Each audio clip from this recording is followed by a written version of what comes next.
Selkirk chiropractor Carolyn Weiss spent thousands of dollars defending herself at a public inquiry because she posted an article celebrating COVID-19 vaccines on her personal Facebook page. She ultimately won, but feels singled out. That's because a Winnipeg colleague, Dan Therrien, has been running a neurofeedback clinic for years that claims to help with the symptoms related to ADHD. He's the vice president of the Manitoba Chiropractors Association and was tasked with investigating Weiss. I felt very confused. I felt like, why are you focusing on me and why isn't everyone else being treated the same? Why am I being treated this way? It doesn't seem very fair. In 2019, the association told members of the profession that they can't speak about or post about a number of issues, including vaccines, ADHD, and autism, because they're outside the scope of their practice. Therrien's neurofeedback clinic is called BrainCore Winnipeg, and it's advertised as a non-invasive therapy that measures brain waves and works with people to repattern their brains to help with things like mental stress, substance abuse, sleep issues, and ADHD. Here's Cayton talking about it on a 2018 YouTube webinar. We came across BrainCore years back, and it seemed like a really good fit. So we introduced it. I started on my family and my immediate family and friends working on them with grade changes. And we slowly introduced it to our office.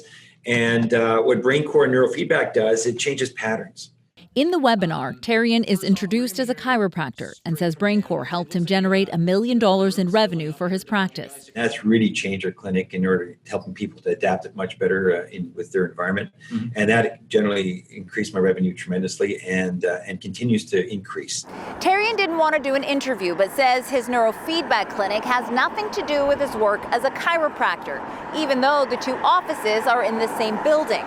The Manitoba Chiropractors Association accepts that and says the two businesses have separate entrances and are therefore not the same.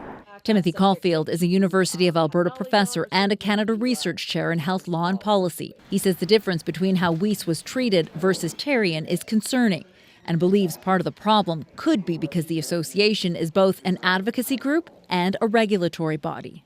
The concern is that one arm is trying to promote the profession and support their members, and the other is supposed to be disciplining their members and having the best interest of the public as the primary focus.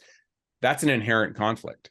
Carolyn Weiss doesn't know why she was singled out, but believes all Manitoba chiropractors should be treated fairly. Caroline Bargout, CBC News, Winnipeg. Dr. Weiss has an interview going on right now. Can you give me